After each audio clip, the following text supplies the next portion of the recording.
Hi. Didn't see you there. Welcome.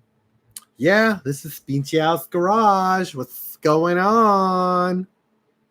Just got out of the shower, feeling fresh. Want to just chill and talk for a little while, guys. I'm here to answer some questions, so why not? I'm tired as heck today. We've been working hard on that Mark IV that we've been working on.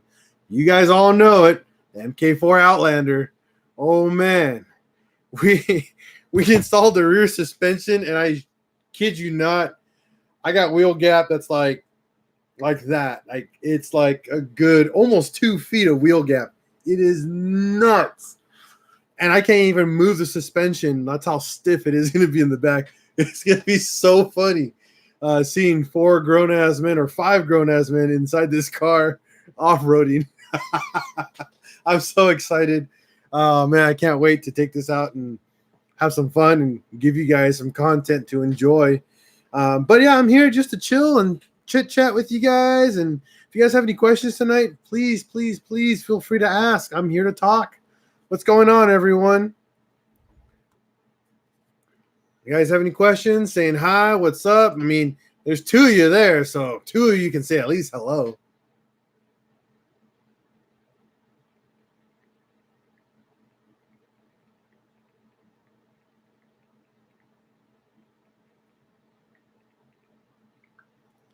Oh, Zach Lawson, what's going on? Not much here. How you been, man?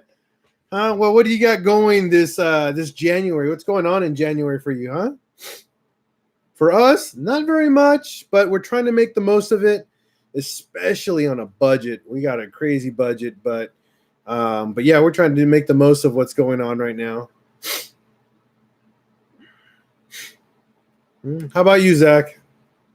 What's going on?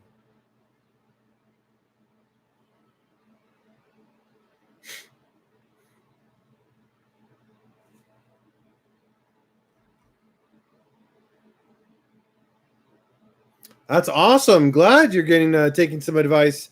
Remember, don't take my advice and take it by a grain of salt. It all depends. Every engine is definitely different from another, even if it's a 1.8T. But definitely take your time. That's one thing I tell people. Take your time.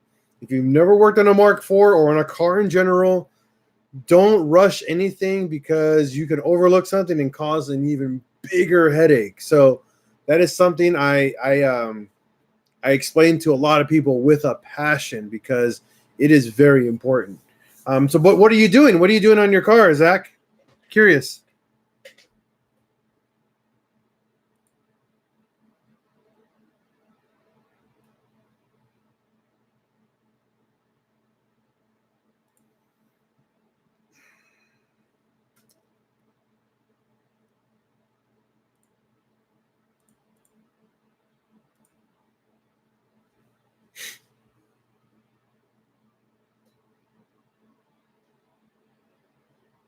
Oh, you're that guy. I know who you are. We've been talking. We talked a while ago. We did the online chat, right? The video chat. We tried to, right? Zach, was that you?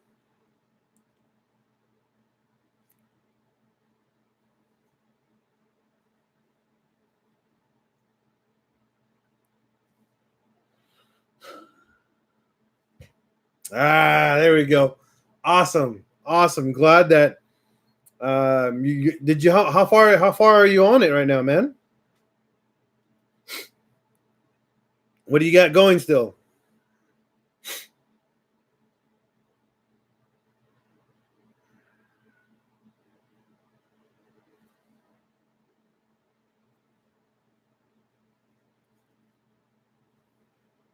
Hmm.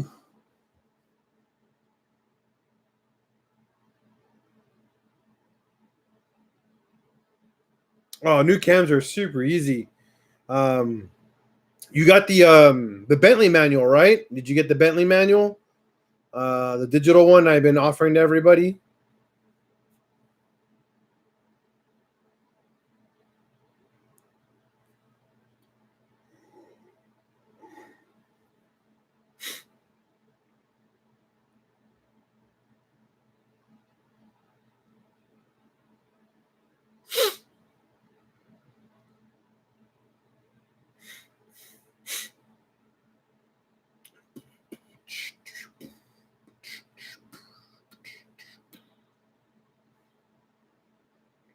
Welcome. There's another person that just joined in.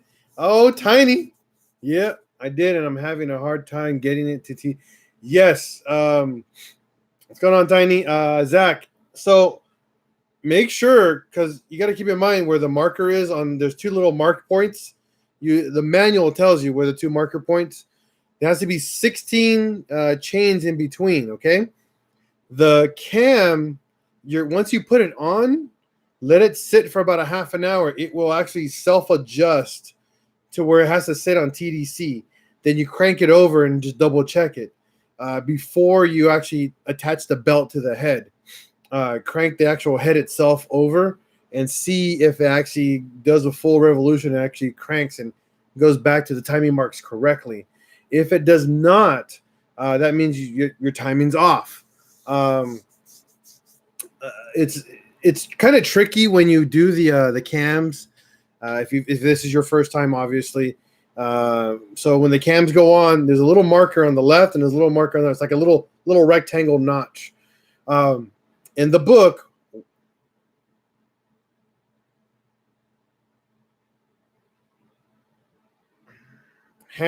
Zach, you have to take apart the battery and attach an exhaust. God damn it! Shut up, Ham.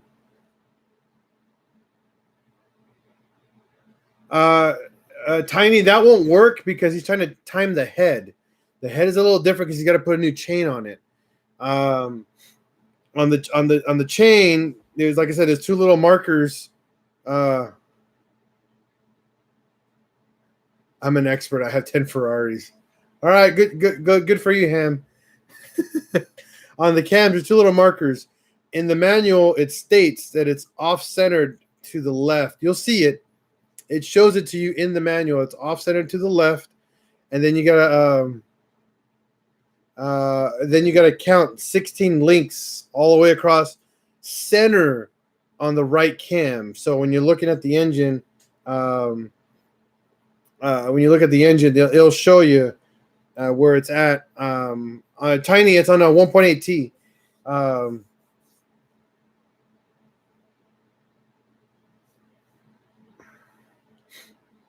Who is this Ham guy? This guy's new.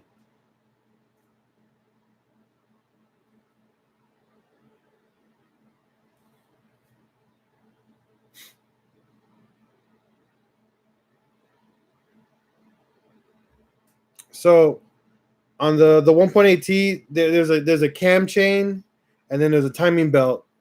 The cam chain is I said there's two timing marks. You'll see it on your book. You'll see it and it'll tell you one of them is off centered to the left, and the other one's perfectly centered. That's pretty much TDC on the head, and you got to make sure there's 16 links between that, and that's it pretty much. Once you have it all timed, put the cam caps on. Not all of them. You can put 2 or 3 of them on there per side. I say 2 on the end and then 1 in the middle, and then crank the motor as slow as you can clockwise, and see if the marks line back up with the right amount of chain links. If they do, you're timed, you're good, and then just follow the timing belt procedure, which will get you pretty much right on spot. The valve cover will set your timing.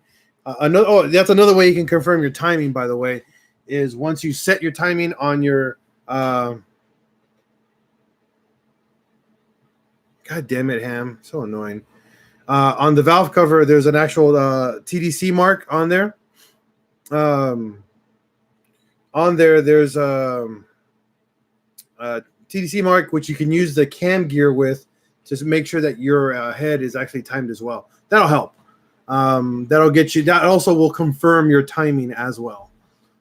If the marks inside the cams are set, and if they line up with the valve cover, you're golden.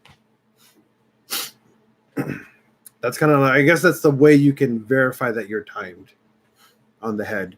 That doesn't count for the block. The block is stupid easy. But yeah, for the head, that's how you're going to do it. Hopefully that helps, Zach. And whoever this Ham guy is, I don't know. You guy's a moron.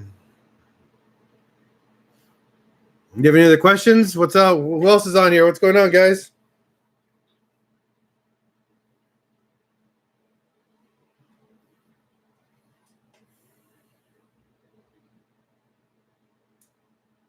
No, Tiny. Don't take your chances. That's not how it works. This guy. Oh, what's up, banging? All right.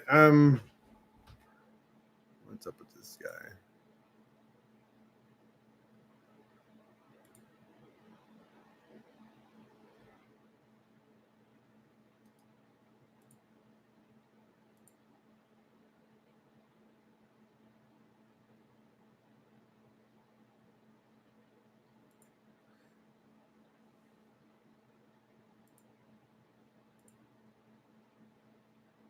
I just blocked that annoying dude, Ham. I don't know why he's yeah. Zach, yes, you could delete the N75 valve. However, in deleting the N75 valve, you need a proper tune for that. Okay. Yeah, I just kicked him. I just kicked him out, so he's gone. The guy was just being stupid annoying.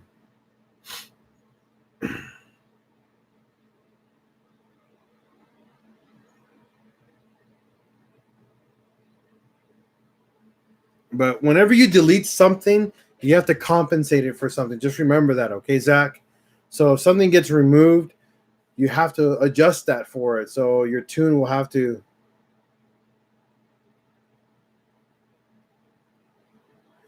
Yeah, I was also considering making hub-centric rings out of ABS. The only downside is they have to be 100% exact to the thousandth of an inch. If they're not exact, they will not balance correctly, and that's a big issue since these are printed. They're not hub-centric rings are injection molded, so yeah. So it's kind of weird. So I would say yeah, but at the same time, no. You know.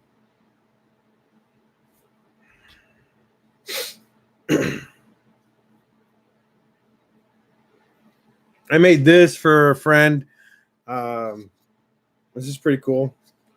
That's the Apple of Eden from Assassin's Creed. It's pretty cool.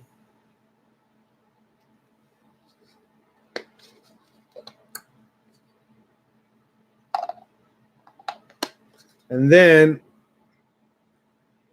it's a little stand that goes with it. It's a pretty cool little thing I 3D printed for this guy who ordered it.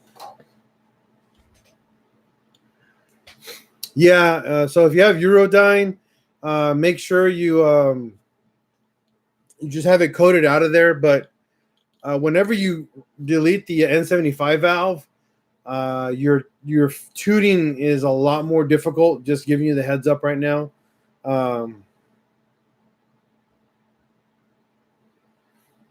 Oh, these guys, the markers. Yeah, one guy already took his.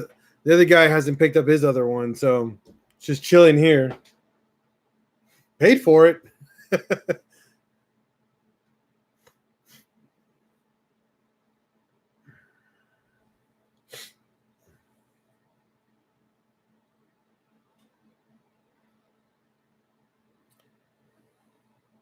Yeah, this was 3D printed just like that. Like that. I just printed it just like that. It came out pretty cool.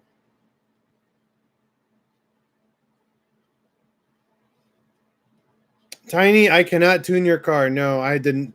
That's the one thing I haven't learned how to do on cars yet. It might be something I'm going to get into down the road in the future once our cars are getting way too old and a lot of people are not going to want to tune them. I'm probably going to end up doing it on the side once I understand the tuning process because I want to keep, again, I want to keep Mark IVs and older cars taken care of. I want them to be on the road longer. But who knows? Oh, I'm thinking about a Triforce. That's a good idea. I'll probably do the little Link, like the from the actual Nintendo game Link, the old school Nintendo game. Him holding the Triforce, that would be dope. That'd be something dope to make.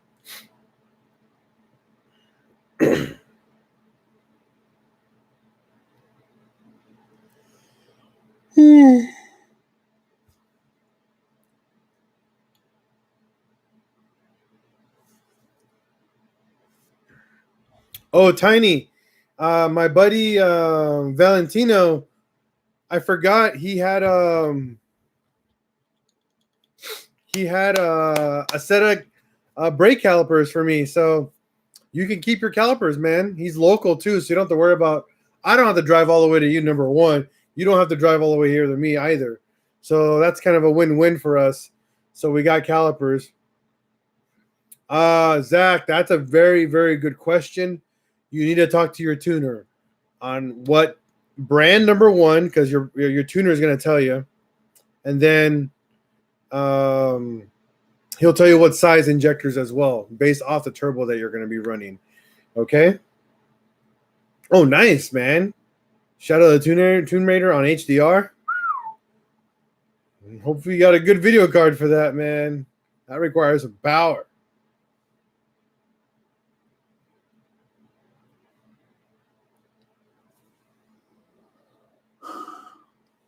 Okay, yeah, you got a nice card. That's a good card. I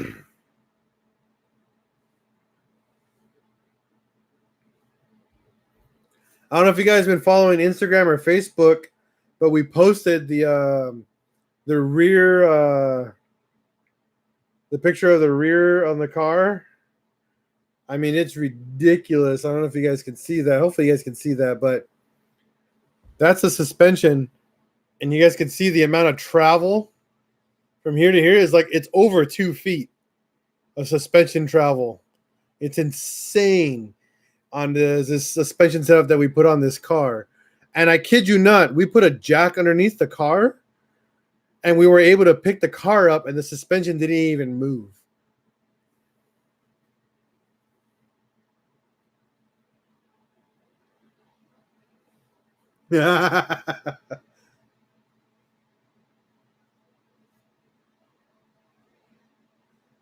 Yeah, I could do that, buddy. I could swap your brakes. That's not a problem. And then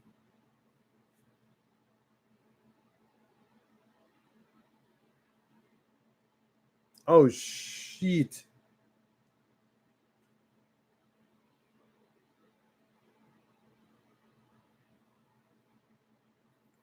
What happened, Bowman? What did you do to torque your bolts on the flywheel? Did you over torque them? Holy crap. Because they only go 45 foot-pounds and then it's just a 90-degree turn. No, a quarter turn.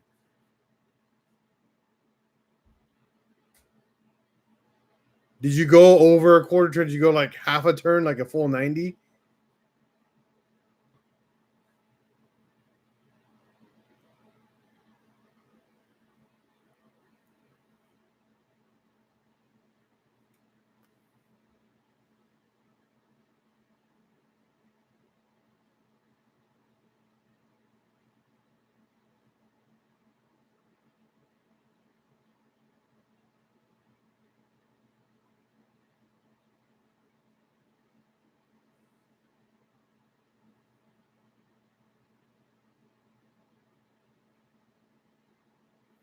Are we talking about the ones that go on the outer side of the uh on the outside of it?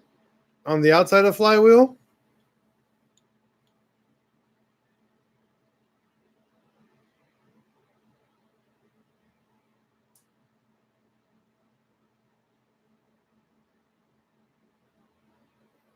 Okay, so the little tiny ones.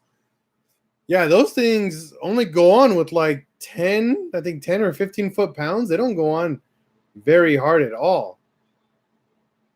Did you use new bolts or did you reuse your old ones? That's a really good question, sir.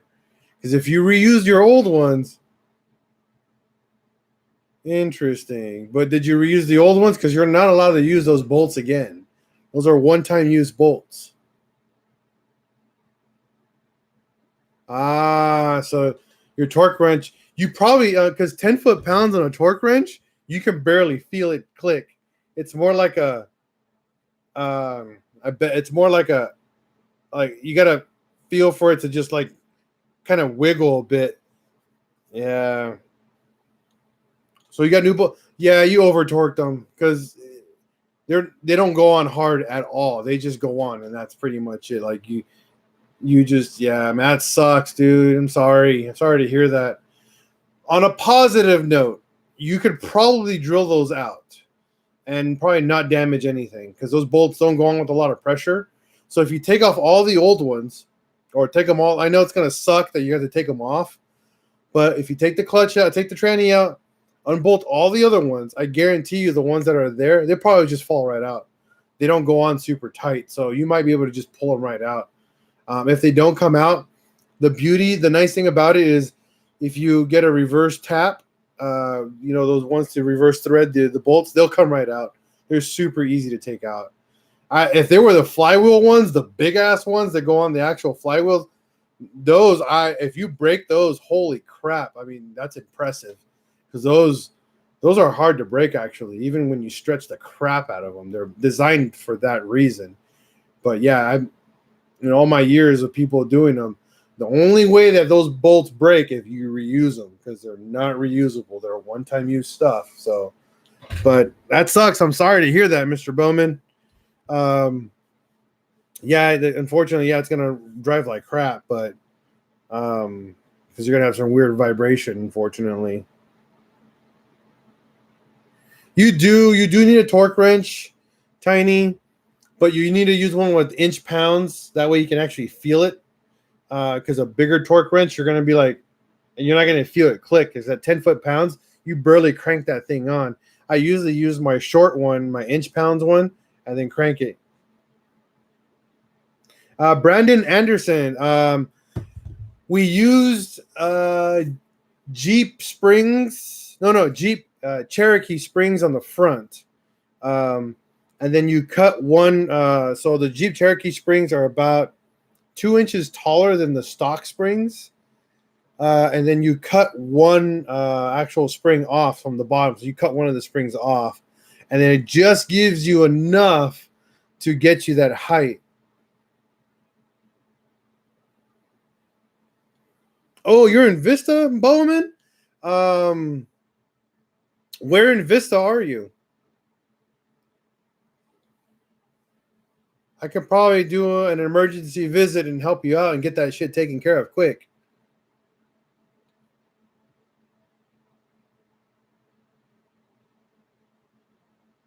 For Brandon, again, their Jeep Cherokee springs. Tomorrow, Saturday or Sunday, we're going to provide you guys with the whole part list of everything that we did, because this Saturday we're going to finish the car and get everything on there with stock wheels to see how high it sits with the stock height, so we can do a comparison. We're not using Mark V mounts. No, we're just using the stock mounts. They fit just fine. A lot of people were telling us to use Mark V mounts and didn't need to. A lot of people on both sides were saying Mark V mounts. A lot of people on the other side were using Mark IV mounts. We're just using Mark IV mounts. It held on just fine. The spring, actually, the whole entire spring sits on the actual strut nicely.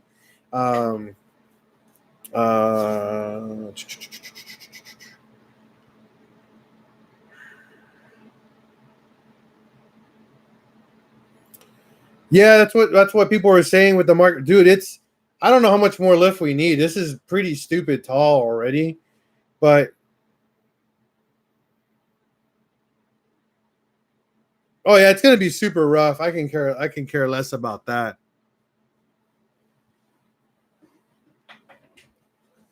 Ow, why didn't I go with a Quattro S4 over a TDI? Because the TDI was $650. That's why we didn't go with anything else. $650 for an ALH TDI that will probably never break. That engine will probably last another 200,000 miles, and it will take a punishment without a single hiccup. Where an S4, oh god, if I lifted that thing, that holodeck controller would just have nothing but headache. Freaking out with the distance and all that. No, I just can't deal with that. I'm not gonna deal with something all-wheel drive. Front-wheel drive is awesome. I just gotta deal with one thing. I gotta deal with the front end. That's it. The back's just gotta work. It's just gotta roll.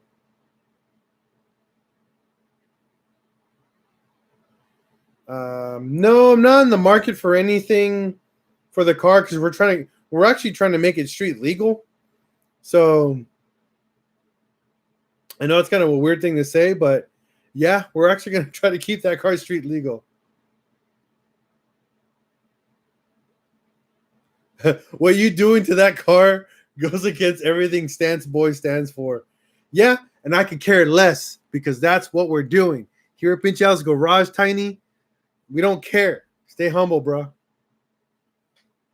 What's the best flash tuning of options in your opinion? Well, it all depends on your car. My car is tuned with Boost Dynamic Tuning by Trent Smith. That guy is awesome. Awesome guy. He knows what he's doing, and he tunes Mark IVs like a dream. Eurodyne and Euro Customs is another really, really good company for getting a tune. If you're just an off-the-shelf tuner, if you want just off-the-shelf, just want it tuned to run, go to GIEC. They're good for just basic off-the-shelf stuff. But if you want to get away from off-the-shelf and getting some performance, Boost Dynamic Tuning is where you want to go, honestly.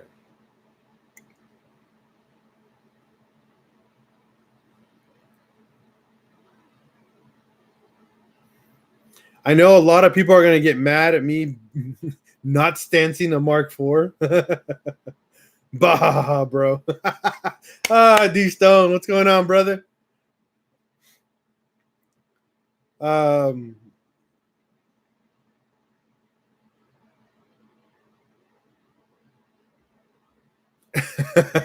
paint has character. Your paint does have character, fool. 3 Bowman, yes, 300. It's not the horsepower. It can handle 300 pounds of torque. The horsepower has no matter in what your rods and your pistons can handle. It's torque. Torque is what breaks engines. Horsepower is just how fast you can spin it. Okay? Torque is what you can make of it. I mean, if you can, the maximum torque for these motors is 300 to 310 pounds of torque. That is it. And then that's rod bending territory. And that is literally the force. The speed of spinning, it can take 1,000,000 horsepower. As long as you don't go over 300 pounds of torque, it'll take it all day. But yeah. So, yeah. Let's see. Rondo Beach 2. Hey, Pinche. Thanks for the advice you gave me about control arms a day ago. You're welcome, buddy. Hopefully that works out for you. Awis Tahir. Hi. How's it going? Welcome to the conversation. We're here for a little chitty chat, you know? Let's talk. Let's talk cars. Let's talk Mark IVs. Let's talk lifted Mark IVs. Let's talk stance Mark IVs. Let's talk stock. I don't care. I just want to talk to you guys and have fun. Yeah, but I don't know if you guys watched it yet, but if you guys are on this channel, hopefully you guys watched my new rap video. Just so you know, there's a remix coming. I'm not even kidding either. We have a remix when the car is done, and I think we're gonna hire a bunch of people to do it.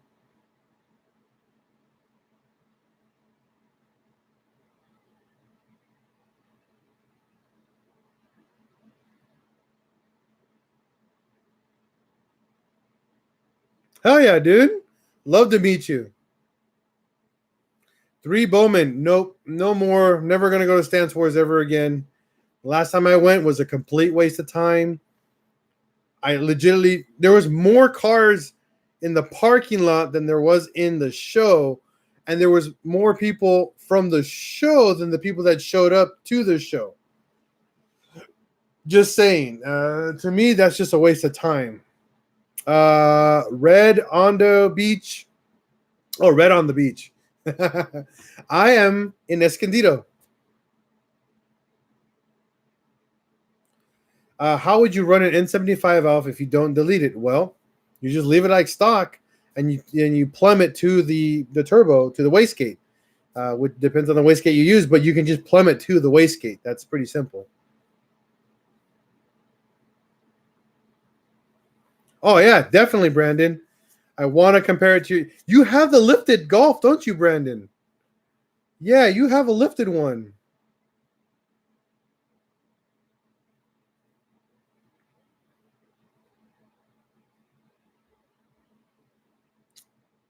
I know who you are now. I got your number. I actually got a buddy. Thank you for actually getting on the channel. I got a buddy. Yeah, I'm supposed to contact you. I'm so sorry, dude. Give me a second here. I'm so stupid. I totally forgot. Exactly. VR6 Did you want to do it? I don't know if you want to do it. I gotta hit up that guy. Um,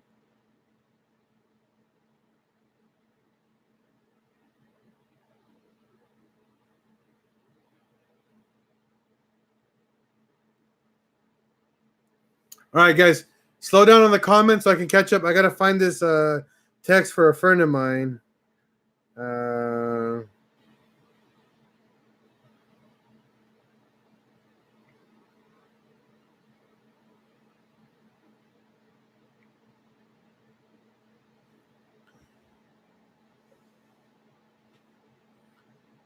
Okay.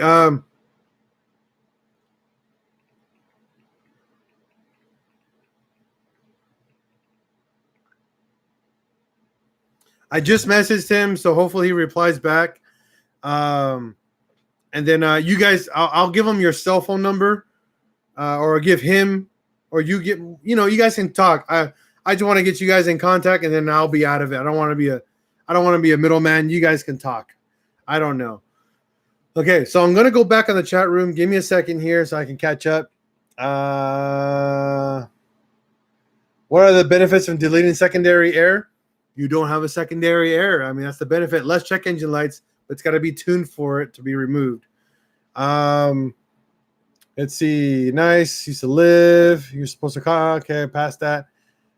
Your bucket list banging. Okay. Fernando Rangel.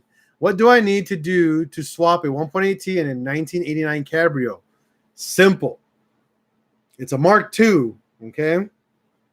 So follow my Mark II build on this current season 6, and I'm actually going to finish up that Mark II build soon. Obviously, I'm building other stuff at the same time, but yes, I have pretty much almost everything you need to know, because you're driving a Mark II essentially to do it on my YouTube channel. The next thing you're only need to know is fabrication, fabbing up all your piping and all that, and wiring. Your wiring. If you're going to do it yourself, then you figure it out. But if you want to not do it yourself and pay someone, hit up S&P Performance, also known as VW Search and Rescue. That's a phenomenal group guy. Good guy to work with. He makes wire harnesses to do these swaps and makes them super easy for you. Hopefully that helps, Fernando. Austin. Okay.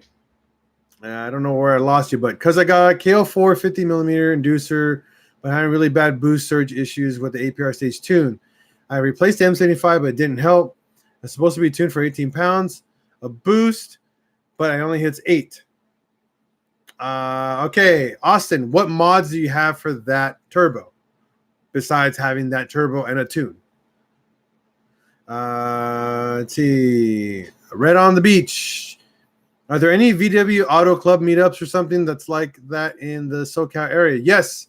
The one that a lot of us go to is the Midway Meet. If you follow my group page, Pinche Al's community, or my other group page is Friends of Fast Meet, we post like crazy all the car shows, all the get-togethers for that. Hopefully that helps for you, because those are big meets, big European car meets. See.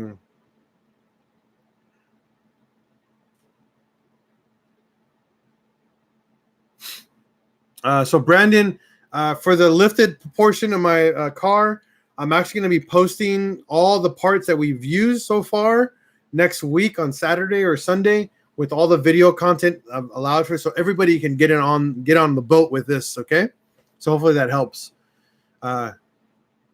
Fernando, last question. In your videos, do you show how to wire everything? No, I don't have a full wiring yet on the car because your car is actually very different than mine. It has used a completely different fuse block. Fernando, I know there is a Euro meet in Vista Village every now and then. Yes, that's our meet. That's actually my meet called it's Friends of Fast at Sonic. We do that. But I haven't started. I'm going to start it in February actually because we've been super busy here at this, and it's been cold, so a lot of people won't even go out. So we don't do that one yet right now. But yeah, go to our online, my Facebook page, Friends of Fast Meet or Pinche Al's Community. I post all the events that happen throughout the year. That way we can get groups of people to come, hang out, chill, drink, eat, shoot the shit, have fun, just do car stuff and meet new people and just make some new friendships, Whew. Trying to catch up with all these comments. Jeez. Tonight, you guys are little chatterboxes. I love it. Give me a second, and I'm going to go grab a drink, so I'll be right back.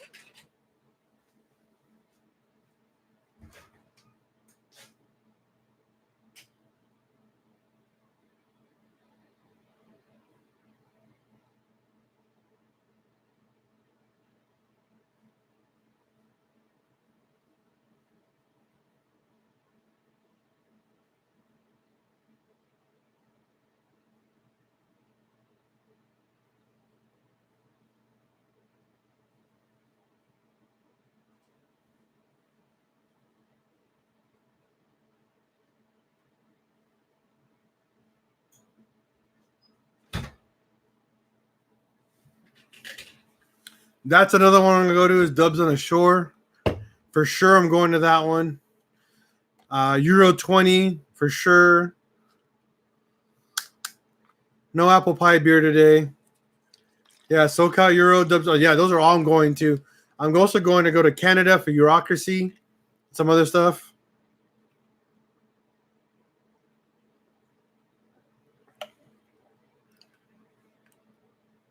Okay, so usually what happens when your car is tuned for 18 psi and it goes down to 8 psi is what we call going into limp mode. So when it goes into limp mode, that's what you're doing. And the reason why that usually happens is because you have boost spikes, and boost spikes happen for two main reasons. Number one, you have a boost leak, and you have a boost leak where it's not detecting it. So usually it's after the intercooler, so on its way out to the actual intake manifold. So it should be the pipe. It should be the pipe that's going on the side to the actual intake side, not the side that's on the hot side is what we call it. So that's what I would probably think is look for a boost leak because you probably have a massive one because that's what it's happening. You're getting a weird boost leak somewhere. And another thing is the stage 2 tune is not meant for a KO4, just so you know. It's meant for a stock turbo with all the bolt-ons, but yet you put in a KO4 that makes more boost than the stock tune for a stock turbo. So that's another issue you're going to have.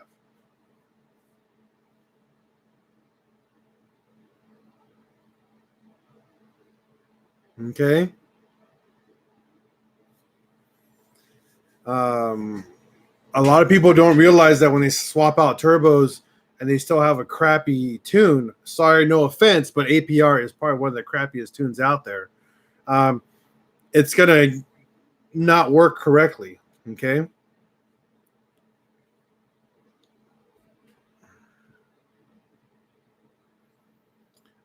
Before I answer your question,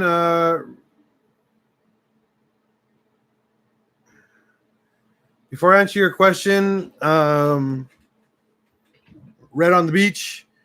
Let me finish here for Fernando. Okay, this is really the last question. I have a 2010 Tiguan, and there's a lot of oil in the turbo pipes and goes to the intake. Any ideas why? Yes, that's actually normal. That's 100% normal. What happens is that you have a breather system, okay? And that breather system recirculates into the intake and then recirculates its way through the intercooler piping. 100% normal and natural for an engine that's turboed. So usually what you want to do is every couple of years, take off all your intercooler piping, clean all the inside of it, clean all the clamps, get all that gunk out of the system. Usually I just pour a bunch of brake clean inside, let that evaporate and pour it out. Clean it as good as you can. Don't use water. Use something that will take the grime off, and then do that, okay? That should fix it.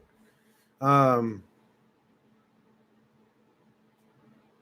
welcome, Austin. But yeah, that's 100% normal though, okay, Fernando? All right, D Stone, nothing wrong with OEM. Laughs at that. Yeah, there's nothing wrong with OEM. Okay, question for all. I'm installing Bilstein B6 heavy duty shocks on a GTI. It's better to pair them with Eibach H&R springs all day, man. I'm gonna tell you that in a heartbeat. All day H&R springs. Banging APR is a patch for their tunes, if I recall correctly. Maybe.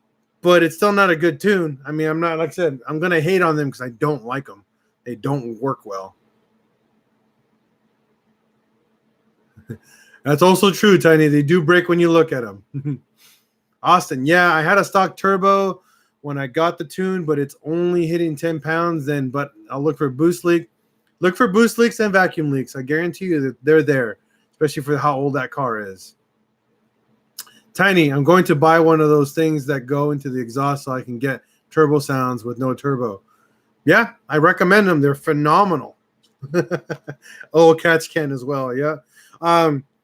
Oil catch cans are very, very picky on 2.0T motors. You got to be careful with them because sometimes they have a weird issue. I don't recommend them very much unless the car's tuned for one. I know it's kind of a weird thing to say, but 2.0T motors do not like oil catch cans because of how the evap system works. It does freak stuff out. I'm just giving you the heads up on that. Don't listen to Tiny. Don't use hot water. Being a jerk.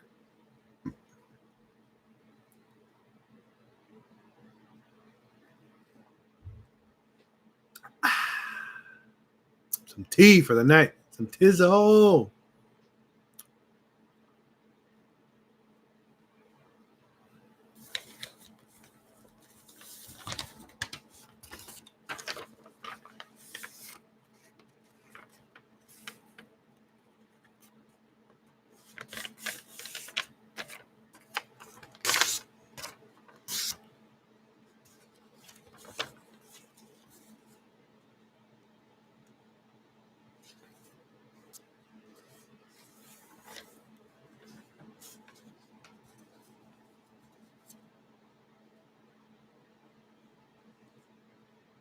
Stuff is delicious, man. What are you talking about?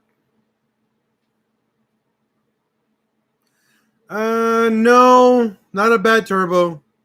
If it was a bad turbo, that thing would be smoking. It wouldn't have oil inside those pipes. That's actually 100% normal. Again, Fernando. More likely, you're talking to other Mexican mechanics.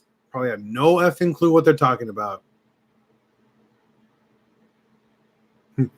I have many VWs, and all of them cause all of my problems. I'm telling you that right now. But they're happy problems because I love wrenching, so I don't complain.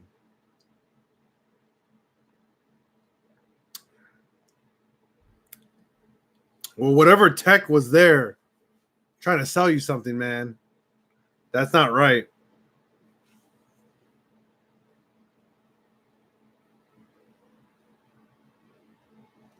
That's right, Tiny. Every single F-bomb imaginable comes out of this garage and that driveway over there behind that door every day when I'm on my day off because I love it. I love it. And now I got the homies coming. Roman's coming over, Ian, Javier, and now my cousin. My cousin wants to come over and chill with us and work on the car.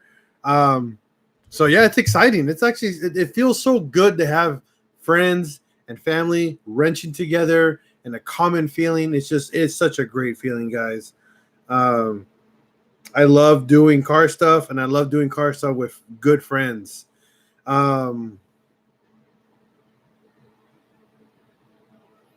red on the beach. 2 ways I got all my experience. Okay. Number one, I actually went to school. Okay.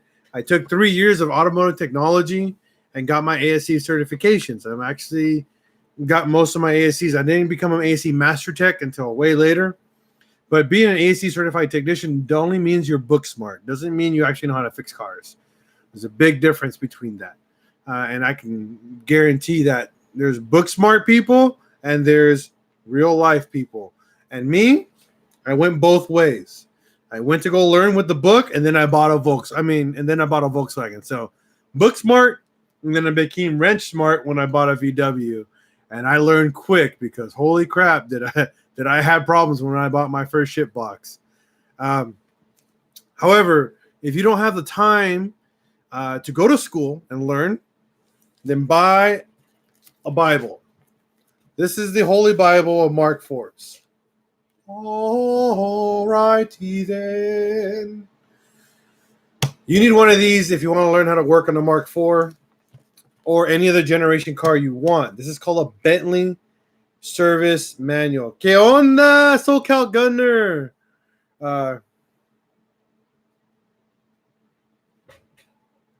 So this book is literally the best thing in the effing world, dude. This will walk you. Yes, I did have a Honda, but that was a whole other just different ball game. I just building lawnmowers, man, not a Volkswagen.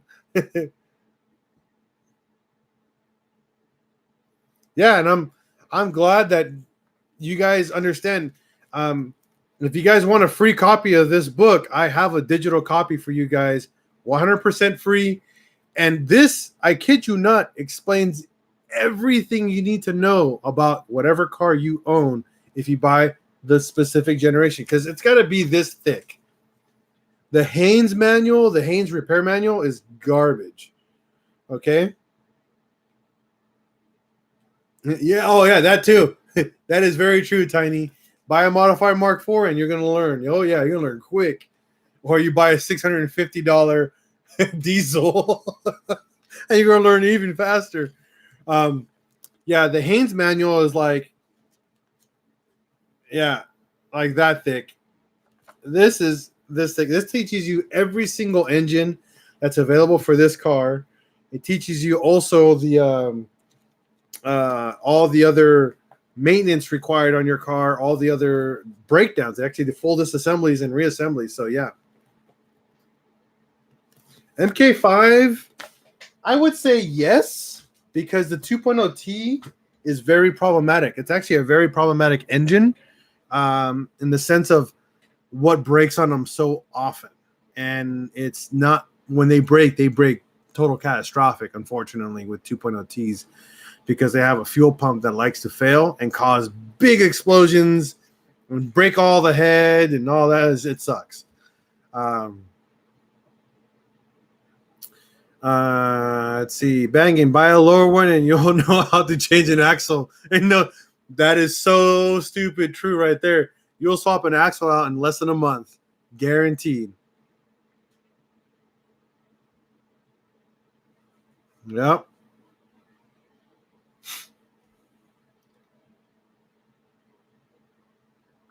Yeah, the VR6 is one of my favorite engines, but not the most reliable.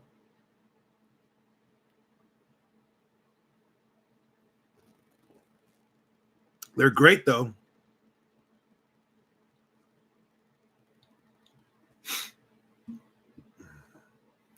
You know, 1.8T, never fail, man.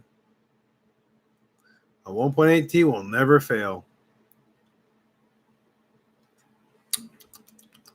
Refreshing.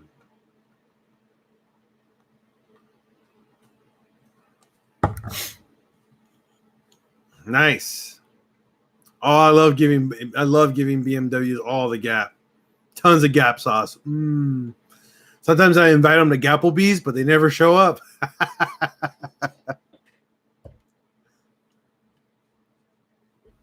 Yeah, Rondo, you're definitely due for some change. Got to do the chains. You got to do all the guides. No, again, guys, I'm not saying that they're not dependable. They're just, whenever anybody in general owns them, they're not taken care of. The 2.0, the 2-point slow. Okay, Tiny, get it right. 2-point slow is legitimately the most reliable engine in the world. That shit can run on water.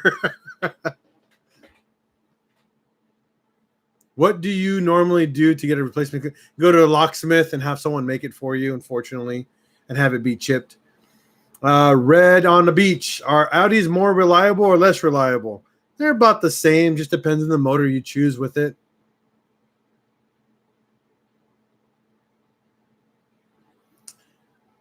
You know, on Audis, you can get them in 1.8Ts, you can get them in 2.0s, you can get them in VR6s on the older models, you know, but you're going to buy a really old car. Now, if you're going to get a newer car, like say, for me, a newer car is like 2006 and newer. Okay? That's a new car. 2006 and newer, you're going to get a 2.0T engine. You're going to get like the V6, not the VR6s, the V6 engines. And if you got money, V8s, obviously. They're great. They're phenomenal, but they're huge cost to maintain. The V8s, the chains have to be replaced every 60 to 75,000 miles. And that's an easy $2,000 to $3,000 job all day because the motor has to come out, unfortunately, to do that job. Ivan, woo! Cannot wait. You know, it's a big job. Unfortunately, that's the one thing that people don't realize. Audis are phenomenal as long as you got the budget. W8, don't even bother. Don't even buy anything with a W8. W8s are amazing, but they're literally no one will touch them. Not a single person will touch that engine. No shop will even bat an eye. ¿Qué onda, vato? Aquí nomás pasándomela, güey. W8s are one of the best sounding engines, and I love it. But, yeah, the chains are only good for 60 to 70,000 miles. That is correct on the V8s. Let's see.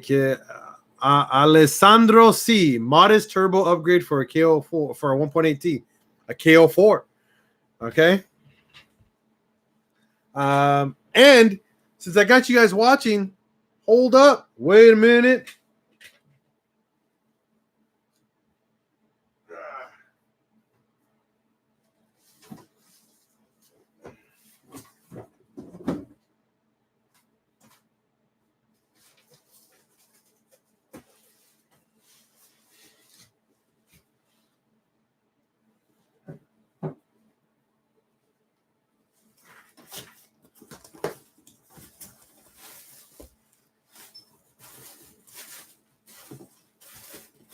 Speaking of KO4s, don't forget, guys, Pinche House giveaway. We're giving away a KO4 turbo. Okay.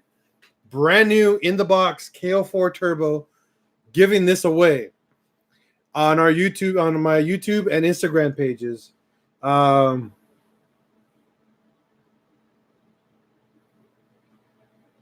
Yes, you do need a tune. Oh, yeah, and a lot of mods to support them. But yeah, we got a brand spanking new KO4 turbo, bolt-on turbo for your car.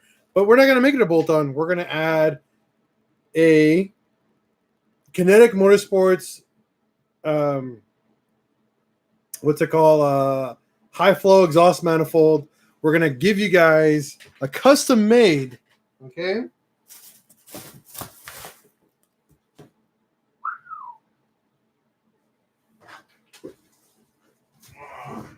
Well, not here. New speed downpipe. Yes, brand name New Speed downpipe. Okay. Also, I'm going to give you guys brand new in the box New Speed intake. Okay. New Speed intake. Okay. Oh, there's more. All brand new. None of this is used. APR KO4 turbo inlet pipe. Custom made side mount intercool. This is a side mount intercool. Okay? Side mount. Look at this thing. This thing is a freaking behemoth. Okay? Look at this thing.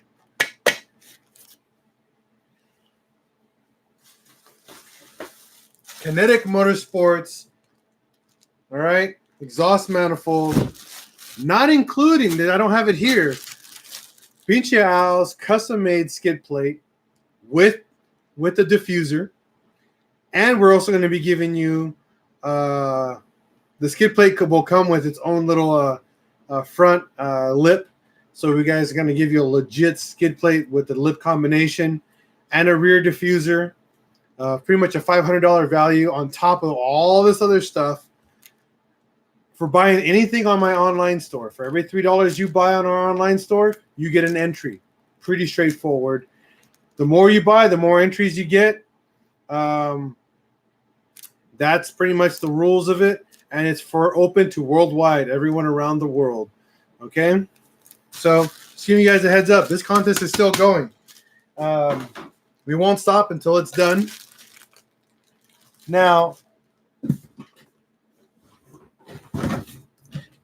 if there's nothing on my online store you want, hit me up because I'll make you something that you want, and that'll count for your for the contest as well. You should give it to me because I broke my flywheel bolts. Use this guy. This guy.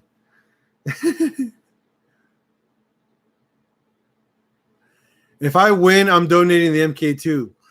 Woo.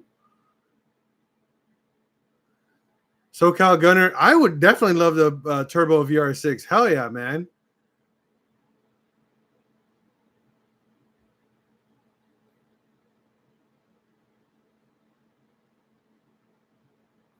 The entries were almost to 700, actually. Last we checked, I think we're like 690, 695. This week, pretty much all this week, we're going to be promoting the contests over and over and over all week. So we're going to make sure you guys know. My wife just did the current entry list. I just don't know where she left the list for me. But yeah, we're almost to 700, so it's not bad.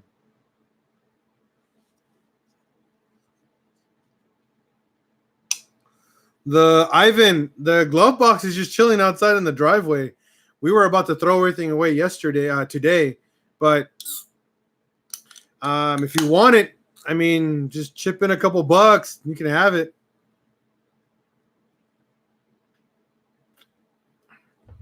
For banging, that's in total.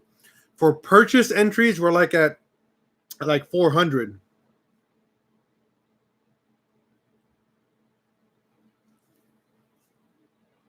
So yeah, we got a long way to go for this contest to end. But believe me, I'm keeping track of every single entry the entire way. I'm not here to jip anybody off, just like the last contest. But I'm thinking the more prizes I add to the contest, I think the more people are going to get involved. So next week, when we promote it even more, we're going to be showing off some new products. So yeah.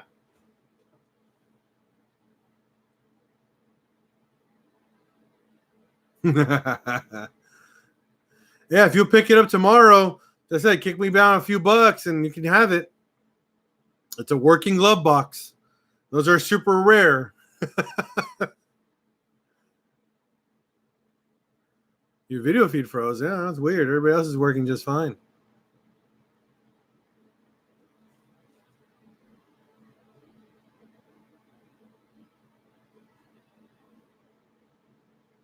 That's right, Tiny. 600 ponies.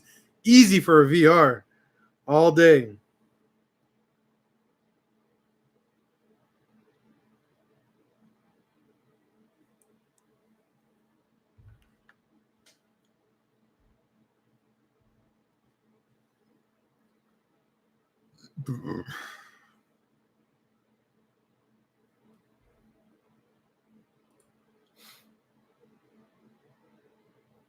It's almost time for night nights.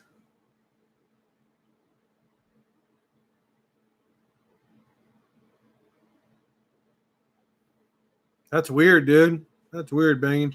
But yeah, Ivan, hit me up if you want it. I'm getting ready to throw away a lot of stuff tomorrow because I don't have the space for it.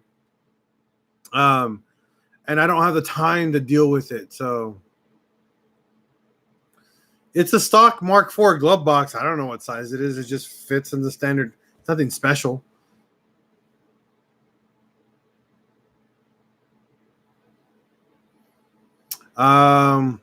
Yeah, I mean, if you have a inspection and wherever you're from, most cars will not pass, guaranteed. When you won't pass smog at all if you have a KO4 in the car. Just so you know, because you have to go bigger injectors. You have to get a front mount intercooler. You have to do a bunch of other mods that will not allow you to pass the smog or your inspection.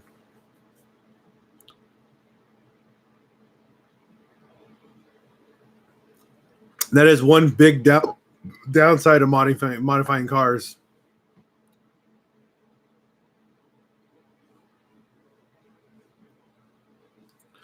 Buying what, D-Stone?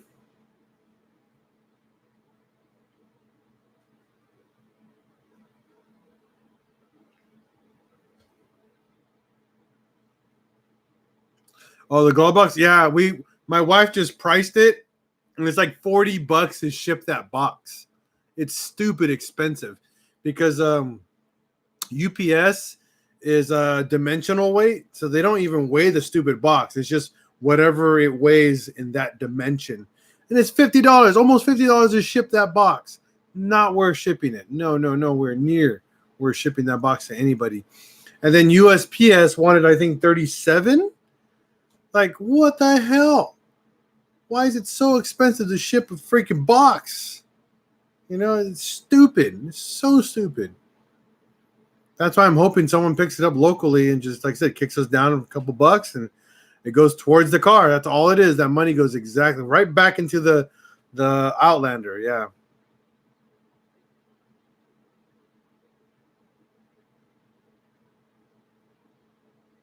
Yeah. Yeah, no, they're not easy to find, and especially if they work. If they work, it's like, whoa, that's a work. Yeah. And your friends come over and you show them, like, check out my glove box. Oh, shit, it opens. Yep. Tiny. Yeah, it's almost a complete spare tire kit. So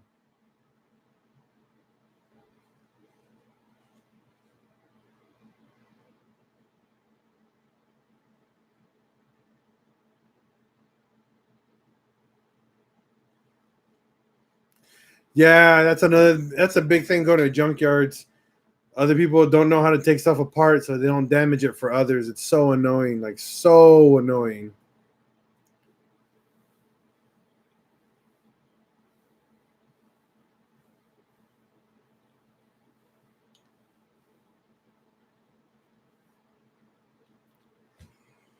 Oh man. Looks like it's almost time for Mimi's. That's for sure. I actually get to go to work a little bit early tomorrow, which is actually exciting for me.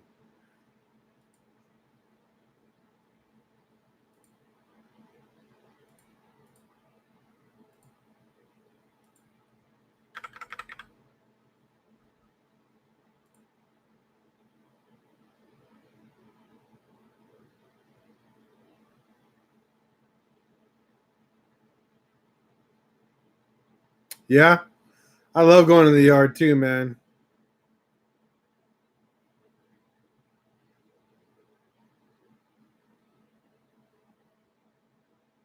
Yeah,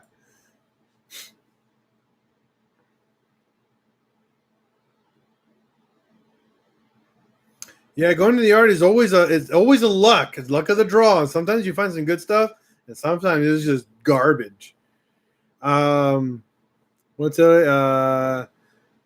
what seats? I mean, it depends on your budget, honestly. don't buy cheap Chinese seats or go to eBay or Amazon. Corbeau, Recaro, what's another seat company? Sparkle. They all have introductory seats, which I highly recommend. And they're legit if you're going to replace them for like aftermarket seats. Not bad. That's a good deal. Oh, thank you, D Stone.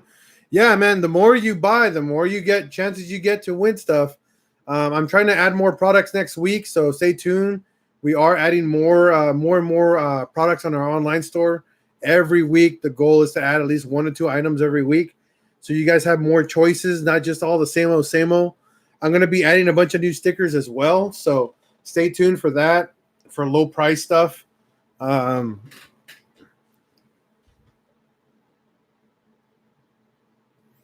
Porsche seats do not fit in the GTI, but you can make it fit if you got money.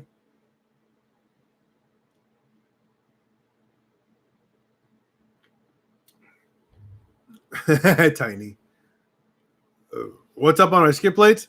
Well, the skid plate is gonna have a lip integrated into it, so it'll match with your bumper, so it'll give it a nice little look on top of your protecting your oil pan. That's all it's gonna be. It's gonna be a giant piece of steel or a giant piece of aluminum. I think we're gonna do it out of aluminum and just have them plasma cut all beautiful, and then just it'll be something dope for you guys.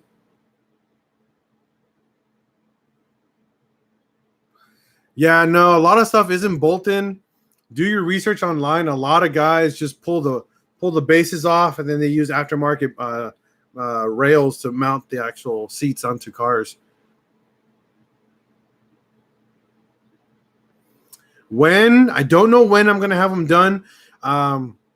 The first design's actually going to come out when I'm doing the Outlander, because that's where I'm going to do my first mock-up is with the Mark IV Outlander. So I'm going to have a skid plate made for that, and then I'm going to actually have a bumper guard designed for that, so people can actually have that as well.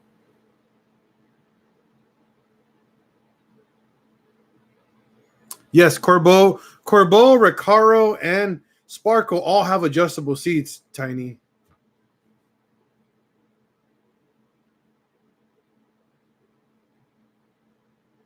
That's correct. We're going to plate most of the underside of carriage of the car, because that is exactly what we don't want, are the fuel lines to get ripped out or damaged. That's correct.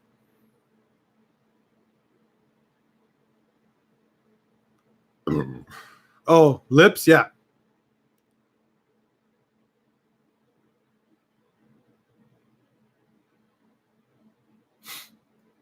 Well, like my car right now doesn't have airbags at all.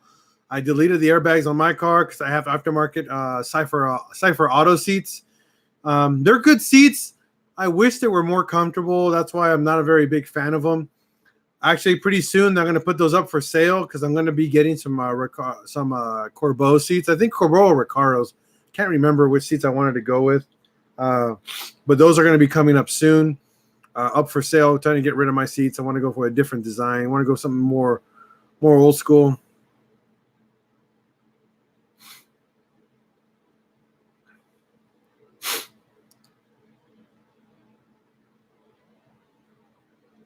What I really want to do is get some like S4 or RS4 seats from an Audi. The Recaros from those. Oh man, I would love those seats in my car.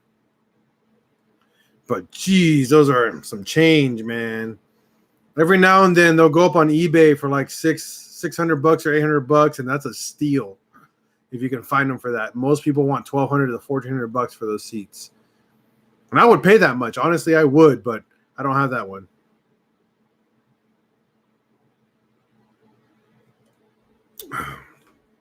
Well, I don't have airbags in my car. I pulled them all out. Oh yeah, I've been using a lot of my plasma cutter on my table. I have a CNC plasma cutter, so I've been cutting a lot of stuff. I'll show you.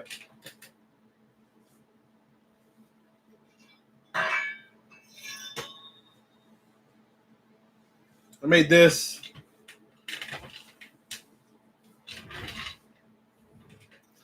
I'm thinking my seats for like $800, 600 to $800 for my seats. I cut this out last week, grinded the back, give it a cool little look. But yeah, this is what we cut out at our with my table. Super, super clean cuts on this. I mean, you can see there's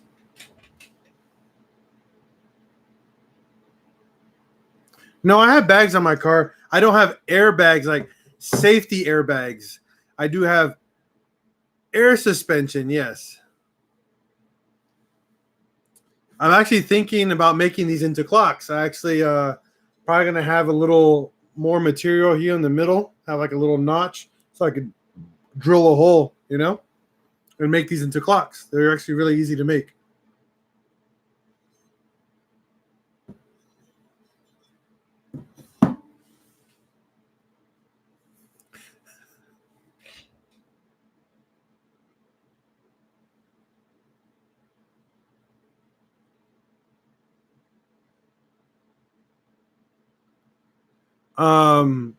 Okay.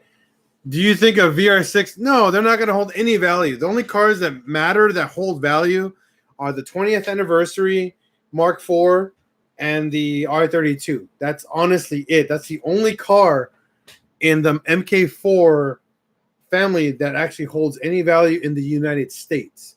All the other ones are just, honestly, they're not going to hold any value.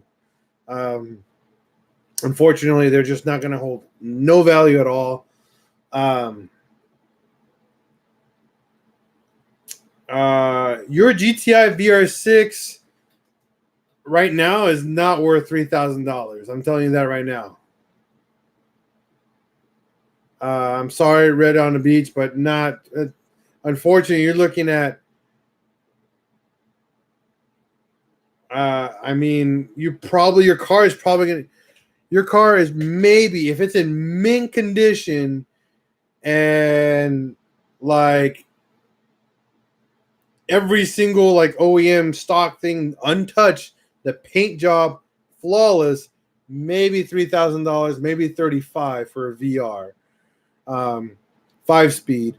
If it's factory 5-speed, if it's a factory 6-speed, you might get $4,000 for it. And I'm talking about that thing better have a like 80 to 90,000 miles on it minimum. If it has 190, 100, $200,000 car, man. $1,000 car all day. Sorry, but unfortunately, it's just that's the they're not worth it. A GLI might get up to 3,500, maybe to 4,000, with factory everything, but the mileage matters a lot, and condition.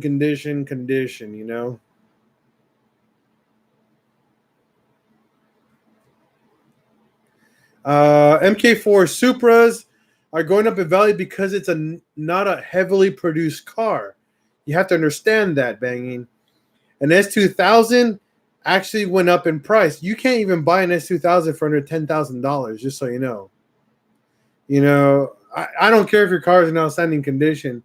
Again, it's just not how it works, man. It's an old car. Yeah, 133,000. Yeah, I got that. Not worth much, but that's okay. Yeah, no, it's totally okay. That's totally okay. I got my GTI, my Mark IV GTI, as it sits. Okay, if someone bought the car off of me, as it sits with my custom trailer, I'd probably sell it for $5,000 in total. $5,000 with the custom trailer. Like, I shit you not, the way it sits. Big turbo, everything, custom paint job, janky interior right now. I haven't even finished my interior yet. But yeah, that's pretty much what I would do. I would sell it that much. I would feel bad if I sold the car for any more than that. If I parted it out, yeah, I'd probably make $8,000. I'd make a lot more money if I parted out the car. But honestly, they're not, the Mark IVs are literally Honda Civics. I'm going to offend someone, but they are. They literally become the Civic the cheap Honda Civic of the market right now, and they're so abundant and they're so cheap. Yeah, they're not worth anything. No. The reason why I won't sell my car because it's my car and I love my car and I'm never gonna sell it. Yeah. Three Bowman. No, aftermarket parts do not add value to any car. Nope. No way in hell.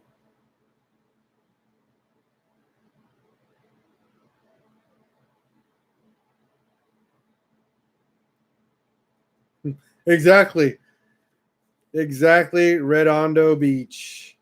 Your car has no value. No, but I won't sell my car. I actually won't sell any of my cars.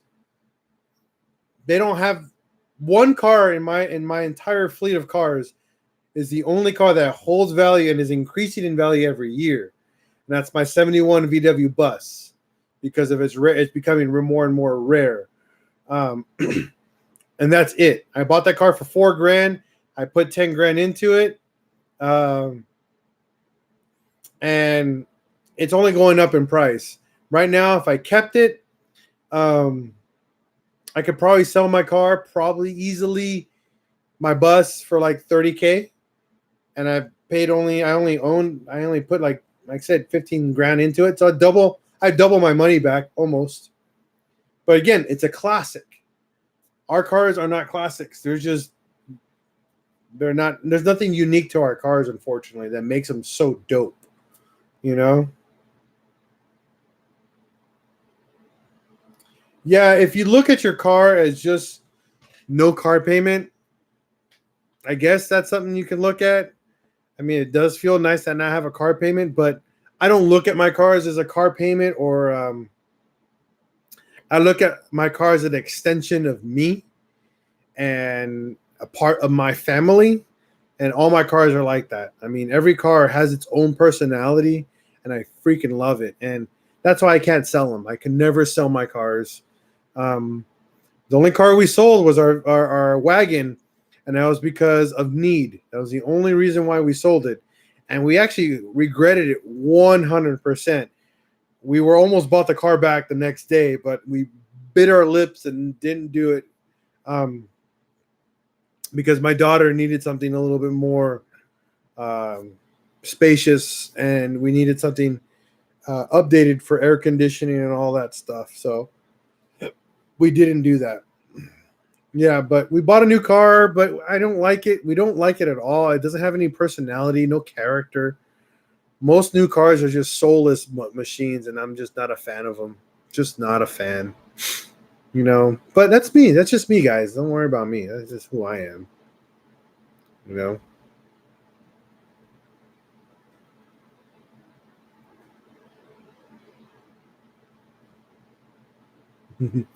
D-Stone, you ain't coming. You came over, though. We'd drink some beers and we'll go take a drive for my car.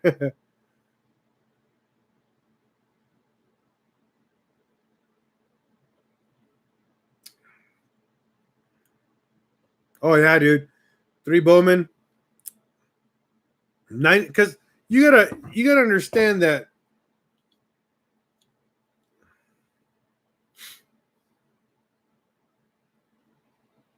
Yeah, exactly. You gotta keep in mind, Three Bowman. Um,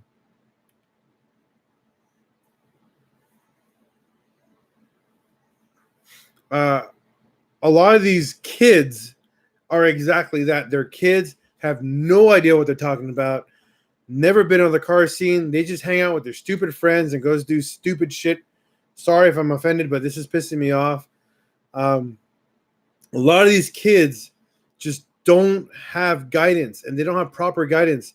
The only guidance is their friend next to them who's just as stupid as they are and have no idea about cars. They just go out and do stupid shit and ruin it for us. You have no idea how much they're ruining the car scene for us here in California, especially with these takeovers.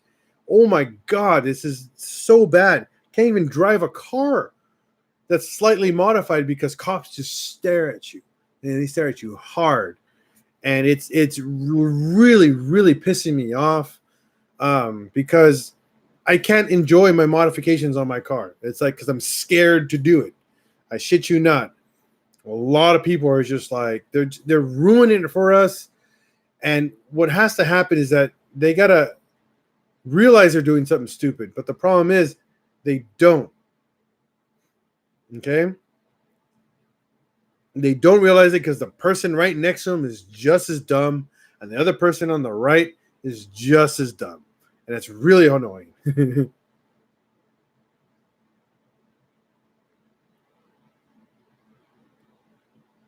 Exactly. Exactly. My car has a lot of value on it with rare parts. Yes, that is the only thing aftermarket on a car that will make value or give your car value is rare parts. Now, one thing I got to tell you about rare parts, they have to be an OEM aftermarket rare part. I know that's a weird sentence and together, but OEM means Volkswagen partnered up with this company to allow to them to make aftermarket parts. So they're OEM quality, which means they will add value to your car. And they add a lot of value to your car when they have these really rare parts. So I can tell you that, okay? Now, if they're cheap Chinese aftermarket replica parts, no value. It actually decreases in value, 100%.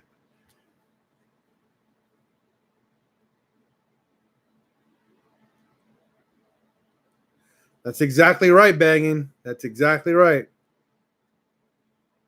That is also true.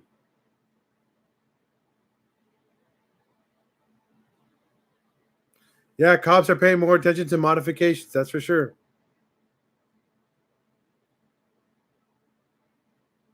Yeah, yeah, Bowman. That's exactly true because kids are being kids. The problem is they have no adult supervision to help them guide them correctly into the car modification scene. And me growing up, when I was a kid building cars, way different. You got to keep in mind when we were building cars, we didn't know how to do anything. We had an adult show us what we were doing, and a lot of this stuff was custom. So there was a whole other level of respect in the car scene.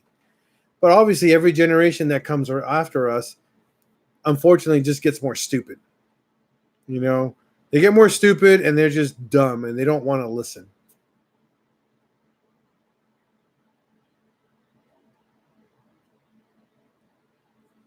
Red on the Beach too.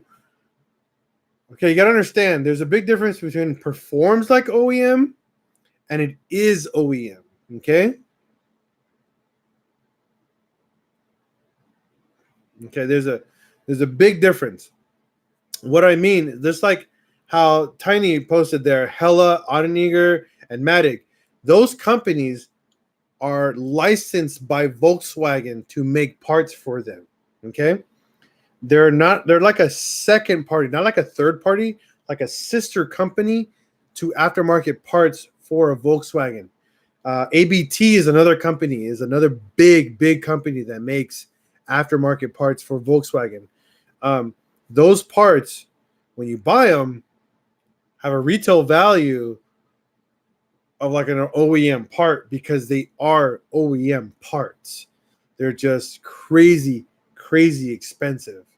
And now they're rare because they only came out for 1 to 2 years, maybe 3 years if you're lucky.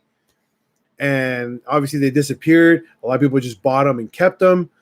And these parts just are, like I said, they don't perform like OEM. They are OEM. Okay, understand that there's a big difference between that. Um, uh, there is, and it's more like an OEM plus, if that makes sense. Um, that's correct, but see, that's a performance shock. Zender is another company. Um, that's a performance shock, not an aftermarket replacement. It's not like and like OEM replacement. It's actually an upgrade from OEM. There's a difference on how that's worded. You have to understand the difference in verbiage when you're talking about parts. Cami is another one. Oh my God. Talk about rare parts. Zender, extremely rare. BBS for Mark IIs and Mark I's. BBS made body kits and steering wheels and a bunch of super, super rare parts for Mark IIs and Mark I's. So when, depending on how your verbiage is used, then that verbiage adds the difference in value. So, for example, I put a built-in suspension on my car. That's aftermarket. That gives no value to your car, besides the aesthetic value, the fact that you can lower your car. Okay, that I put coilovers on my car. Okay. That is correct, 3 Bowman. 100% correct. Now, if you're in the Mark IV world, there's not very many OEM plus parts. One was Antoniger is one brand for a body kit. Another one was Matig. Another brand was Cami.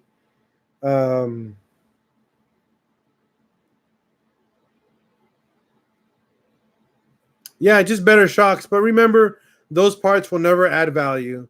Suspension components don't add value. SolarWorks are phenomenal. I personally would recommend SolarWorks over a refresh kit on your shocks and springs. Honestly, SolarWorks will perform just like stock, but give you height adjustment, and they're phenomenal for the price. I cannot say that anymore. Yep. ABT only made a grill for Mark IVs. They never made a body kit, actually. There's another company, Coney. Yeah, Coney, but Coneys are expensive. If you're gonna get Coneys, you might as well just freaking get a SolarWorks for just a stock upgrade. Geez, I had a.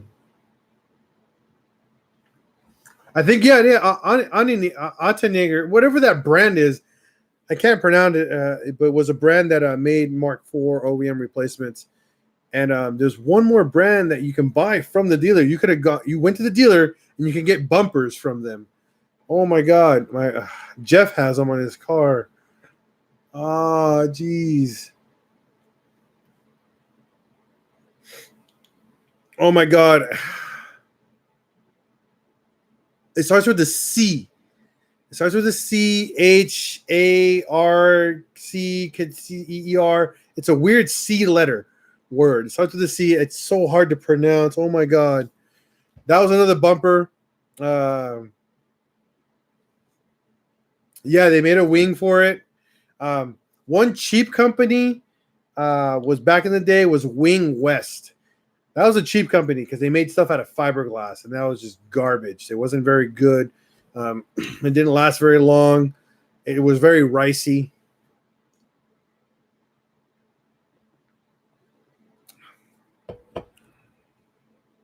Oh, you already got shocks, and yeah, man, built-in shocks are legit.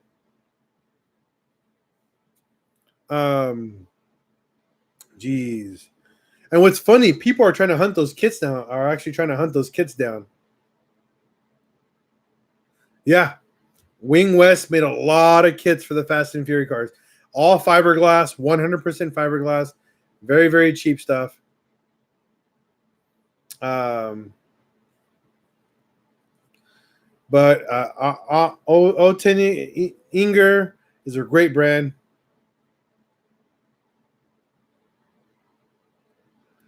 No, I never looked at the ABW. I'm getting for the Jetta Outlander.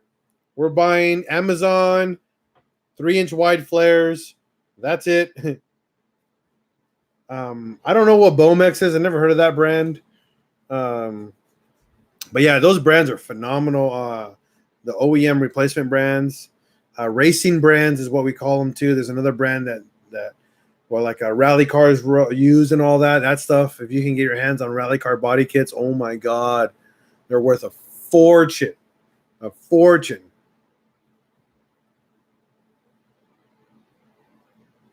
Redondo on the beach. Yeah, email me. pincheals.garage@gmail.com is my email address. Definitely email me all the questions you like. And yeah, we can talk. You can also get me on Facebook, get me on Instagram. But I'm going to call it a night. It's been an hour and a half, and I got to go to bed.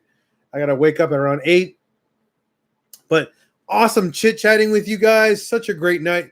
Oh, we did. We've accomplished so much tonight.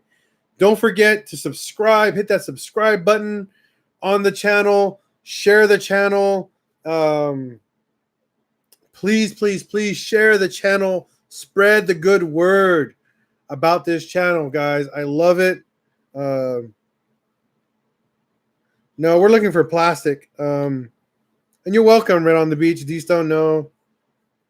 No, I don't want to do fiberglass. I'm doing plastic. And you're welcome, Redondo Beach.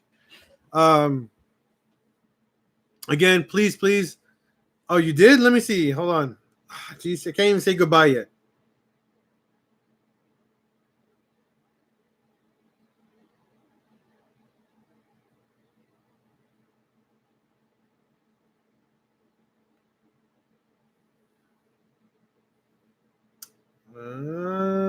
Yeah, it just popped up. So weird.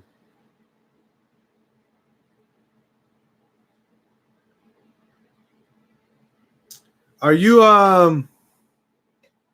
the baby's doing great, by the way. Ivan, is that you, Panchote 1?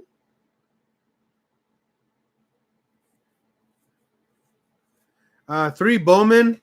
Usually, okay. Three Bowman, don't leave yet. Usually when I go online, it's usually around 9 or 10 o'clock is when I get on live, and I try to do it every other night or at least once a week minimum. I try to do 2 to 2 live sessions. I love doing live sessions with you guys. It's so much fun. I love chatting. I love getting to know you guys. It's a lot of fun. But just keep, like I said, if you subscribe, you automatically get a notification when I go live or when I post. Please, please hit that subscribe button and leave that notification on, because you will be able to know when it's happening, you know? Okay, I got you, Panchote. What time do you want to come tomorrow? Oh, here.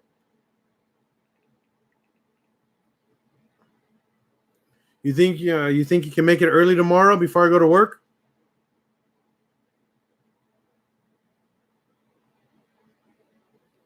I'll talk to you on the Instagram. I got you right here, bro. All right. Well, either way, have a wonderful night. Email me, subscribe, share the channel. Share. Okay? I love it when you guys share and make sure this channel blows up. We need it to blow up. All right? Have a good night. As always, if you see a fellow dubber on the road, give him a peace sign. Respect one another. All right? And as always, here at Pincheal's Garage, we're going to break, fix, and repeat. Peace out.